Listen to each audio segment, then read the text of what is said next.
Well, hello, beautiful. This is Adriana Keith, the Human Design Priestess. And today we're going to do a celebrity chart reading.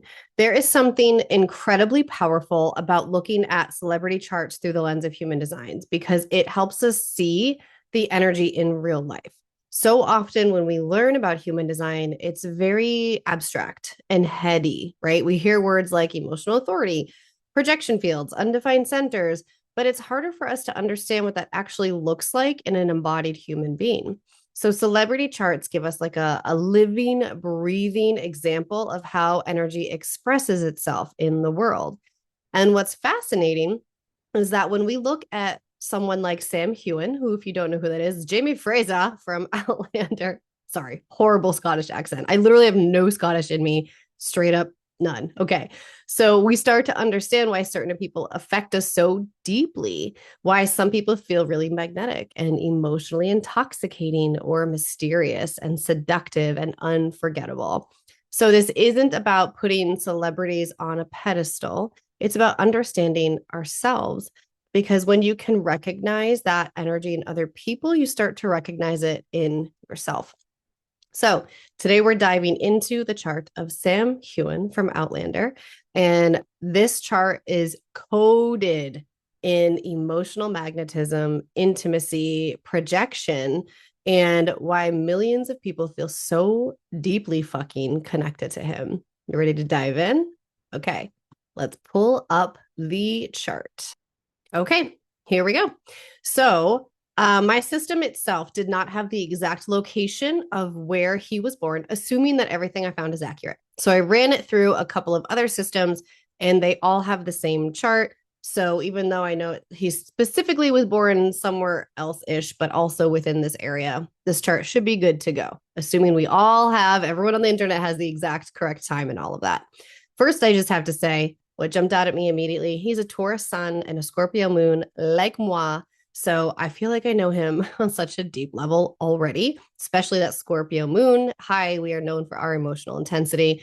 And if I could give like a name to his energy, it is like the emotionally magnetic chameleon. So let's dive into that a little bit more. What makes his work stand out is he's not just like attractive in his roles. Well, everyone knows him as Jamie Fraser, right? He has a lot of roles, but let's think Outlander because that's the only role I've seen him in. And I'm only like 3 seasons in. I know I've got a lot of catching up to do, but it's not just that he's attractive in the role.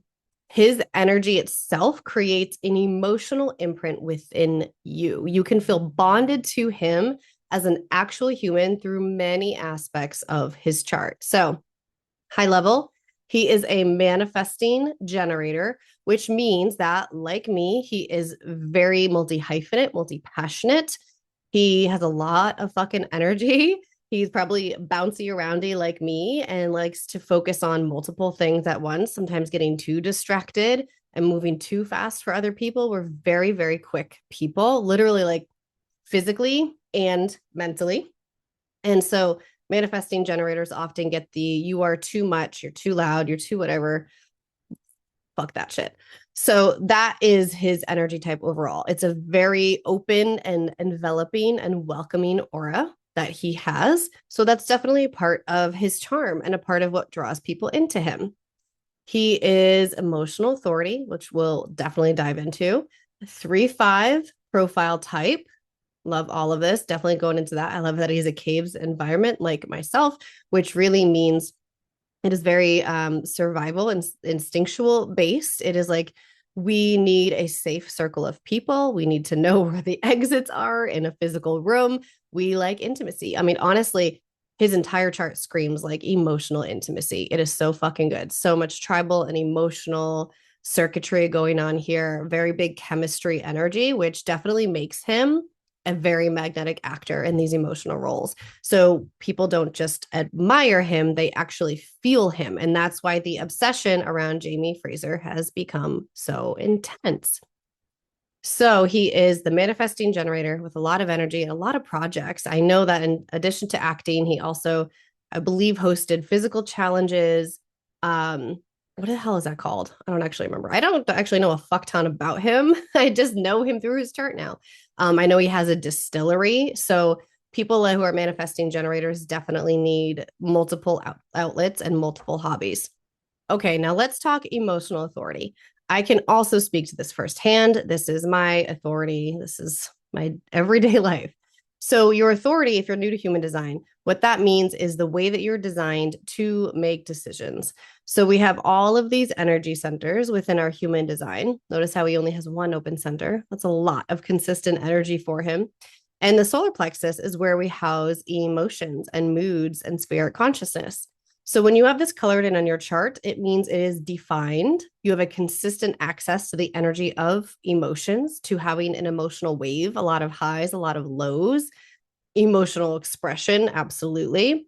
And so for him, the way that he's designed to move through the world is through literally riding out the emotional waves that he has. So he's not built for quick decisions. He is much more built for at least sleeping on a decision, if not taking weeks to make a decision, and finding emotional clarity through more of a groundedness or neutrality, if you will. But why this also really helps him as an actor, his entire creative expression is filtered through emotional wave mechanics and emotional atmosphere. So moving through emotion. And for him playing the part of like a warrior or a protector, this emotional energy shows you don't consciously probably think about it or see it, but what it's actually showing you is a softness underneath that hard exterior. He actually has a wide range of emotions and a lot of depth, if you couldn't already tell through the Scorpio moon.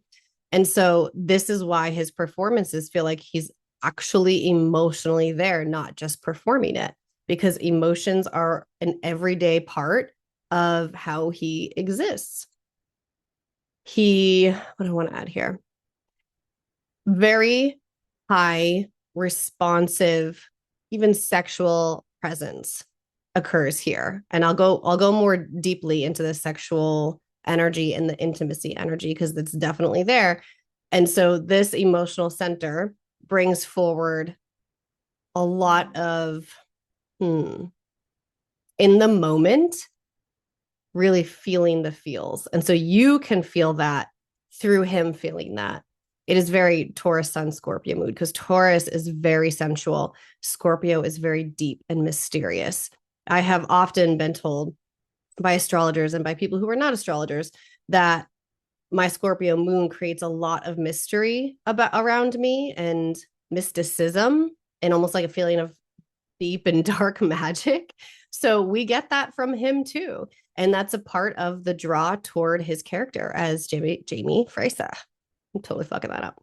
So going back to the energy centers within him, like I said earlier, every single one of his centers, except for one, is defined.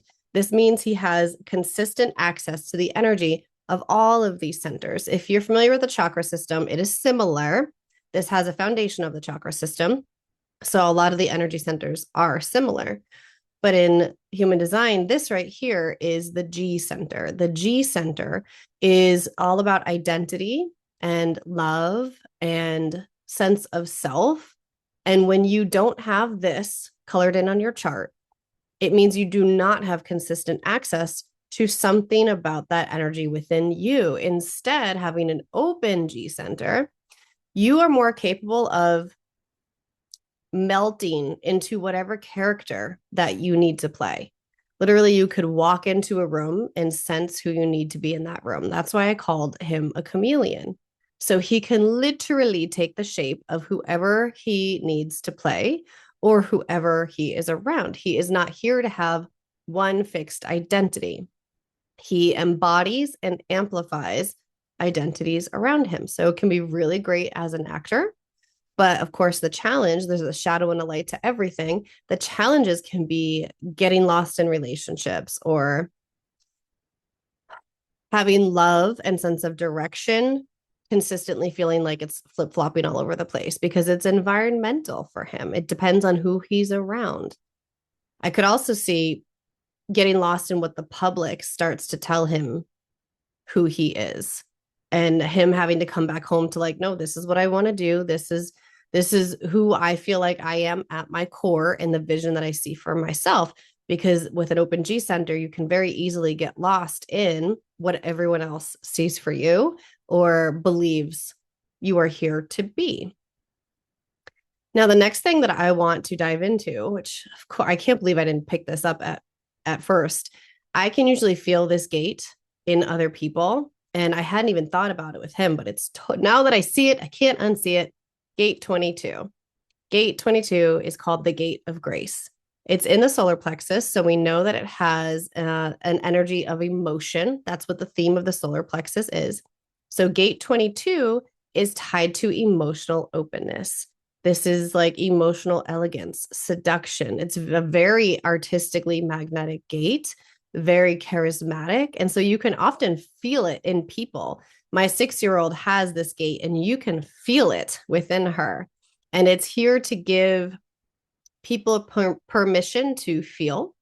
If you've ever watched Outlander, or probably any of his roles, you feel it. Like you are immersed in it. That is a gift that his gate 22, this gate of grace, is giving you as he is playing a role. And honestly, outside of the roles, every single day, just existing, that's consistently on in him.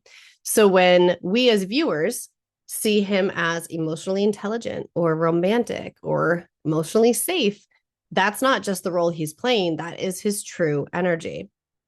And this gate and its sensitivity to mood and atmosphere, combined with this open G center, can, of course, have a shadow side. You can absolutely be conditioned to emotionally perform, emotionally please other people before yourself, turn on the charm to please other people, right? And become too much of what people want from you instead of coming back home to what feels good for you. So, dark and a light to everything, right? That I could definitely see being a struggle for him. Now, I want to make sure I point out his profile lines, the 3 and the 5. The profile is like the archetype of your personality. I always joke that, like, if your body graph, your chart, took a personality test, this is what the result would be. It tends to be very conscious. It tends to be something that you're like, oh, yeah, that sounds like me. And the 5th line specifically is what I want to point out, because a line 5 is projection energy. My husband has this as well. And when I was first learning human design, I was like, fuck, I'm totally projecting shit onto him. People unconsciously project savior energy, like you will save me energy onto 5th lines, because that's what they do for people. It's known as the heretic. And with Sam's, I almost called him Jamie. He's not actually Jamie, Jesus. With his emotional charisma and his depth and this 5th line projection field, it's like literally fantasy man energy, 1,000%. So that adds a whole nother layer of people being obsessed with him and literally wishing that they could have a Jamie come and sweep them off their feet and run away with them. And the 3-5 as a whole is like a great life experimenter. The 3 line is trial and error, resilience, taking messy action. He's going to fall on his face a lot. He already has.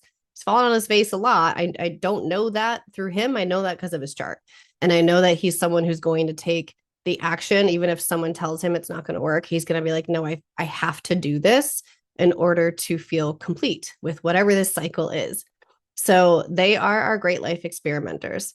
And then the 5th line is very practical energy. It's very fixer energy. That's why people think that 5th lines are always going to save them. That's not technically what they're here to do. They get to pick and choose what they want to, quote, fix and create more efficiency and practicality with. So I can absolutely see his profile being just adding to that projection field of people being like, I need a Jamie. I want him to save me. Like, we probably aren't thinking those things, but it adds to the obsession of Jamie Fraser. And then one of my favorite channels, I mean, the emotional energy with him is just so fucking good. He is probably a delight. This is honestly, I haven't pulled up his co-stars chart yet. I should have done that first. But I bet that his energy has so much to do with their intensely beautiful chemistry on screen. I said that from episode 1.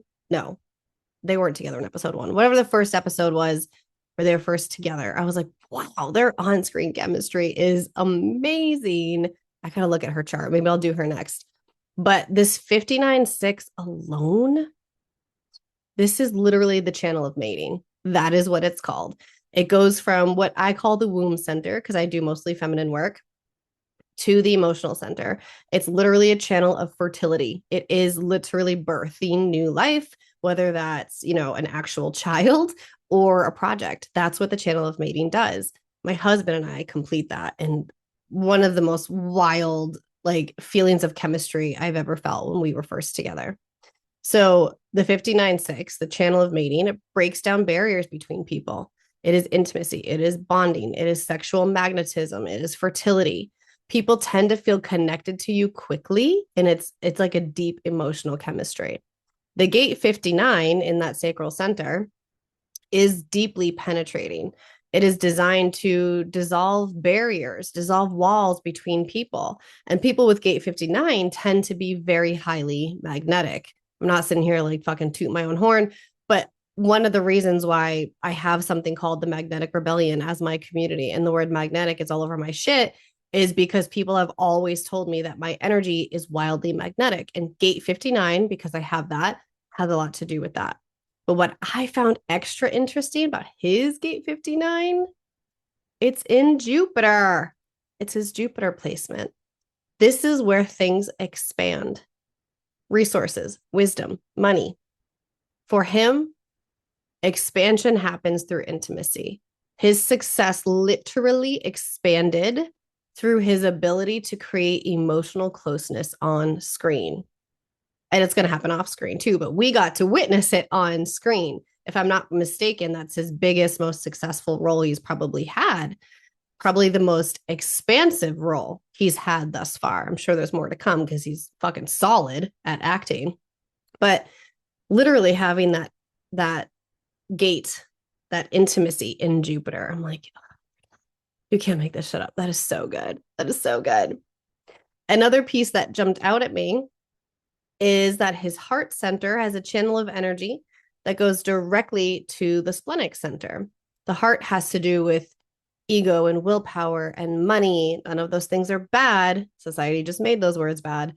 And the spleen is intuition and health and safety and survival.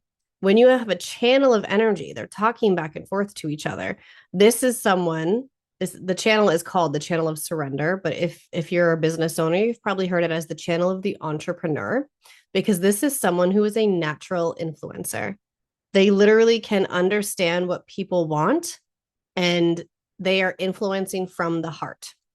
Their instincts, their intuition speak straight to their heart, and they're like, oh, this is what needs to be said. This is what people want. This is what people need. This is what people desire, which I very much think has a lot to do with the roles that he has played and how he uses his voice. Obviously, I don't know how much, if any, improv was done on these sets, but I bet he had some really great things to add in as they went along. Overall, I can tell that he for sure is a thinker. He's a big thinker. His sun gate is in gate 24. 24 is in the ajna. It's like the third eye. And this is thinking and opinions. And so his sun gate, which is a Taurus gate, if you're familiar with astrology, remember he's a Taurus sun. The gate adds more nuance to the energy of who he is as a person. That gate 24 is known as the gate of returning. So he can find himself literally rethinking and thinking and thinking and thinking of the same shit, very redundant, very like, it's meant to be used for good, almost like a detective going back to the clues to find out what did I miss, what did I miss. But of course, we can overuse that and create too much stimulation, too much pressure, and we need to relax that and release it. But I would bet if you have a conversation with him, it is very fucking mentally stimulating. I would 1,000% love to have a whole conversation with him on, I would say even on mysticism and spirituality in general. And I'm going to say that specifically because his core wound, also known as your vocation, is in gate 64. 64 is in the head center, which is opinions and insight and mental pressure.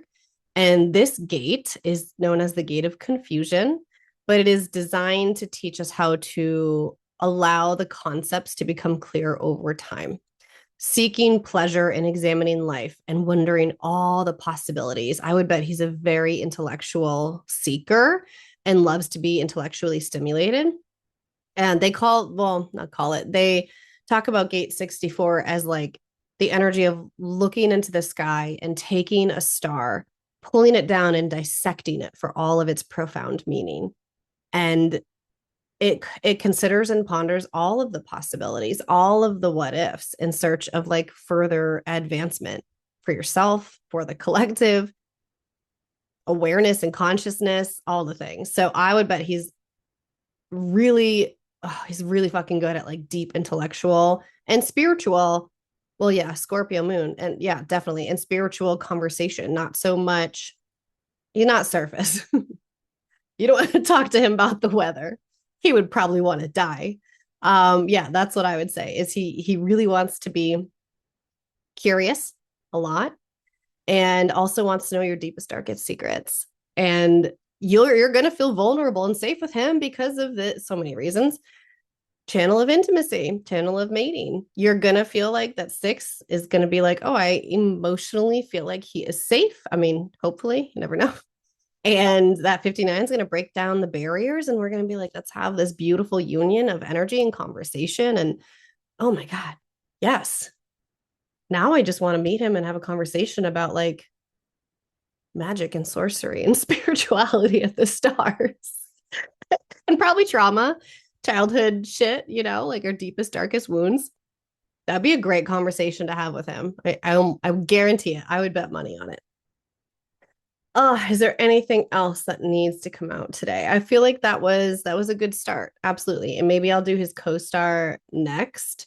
And perhaps do a little composite reading, a see how they fit together kind of reading, if that would be of interest. But yeah, I hope that you found this very much like a teaching moment. If you don't already have your chart, probably should have said this in the beginning, you can download it for free on my website, adrianakeefe.com. And you can absolutely go back through this and see what pertains to you, what feels correct for you, what do you have on your chart that I just mentioned, because we can learn a lot through doing this. All right. Thanks so much for joining. I will see you in the next one.